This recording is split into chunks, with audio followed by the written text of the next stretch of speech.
लोकसभा निवडणूक 2024च्या निमित्ताने मतदान जागृती अभियान स्वीप कार्यक्रमांतर्गत माननीय तहसीलदार यांच्या आदेशानुसार पंचायत समिती उरण शिक्षण विभागाच्या वतीने उरण तालुका गट शिक्षणाधिकारी माननीय सौ प्रियांका म्हात्रे यांच्या मार्गदर्शनाखाली तालुक्यात विविध कार्यक्रम राबवले जात आहेत।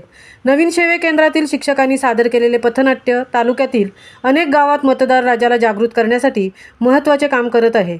याच कार्यक्रमाचा एक भाग म्हणून आज शनिवार दिनांक 20 एप्रिल 2024 रोजी माननीय गट शिक्षणाधिकारी यांच्या आदेशानुसार मतदार जागृती बाईक रॅली आयोजित करण्यात आली होती। चांडजे ग्रामपंचायत कार्यालयापासून सुरू झालेल्या या रॅलीची सांगता मोरा जेट्टी प्रवेशद्वार येथे करण्यात आली। सेवे केंद्राचे केंद्रप्रमुख माननीय संतोष पवार सर यांनी सदर बाईक रॅलीचे नेतृत्व केले।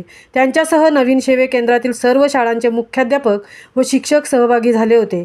रॅलीची सांगता करताना माननीय केंद्रप्रमुख पवार सरांनी सांगितले की मतदारांनी आपला मतदानाचा हक्क न चुकता बजावला पाहिजे।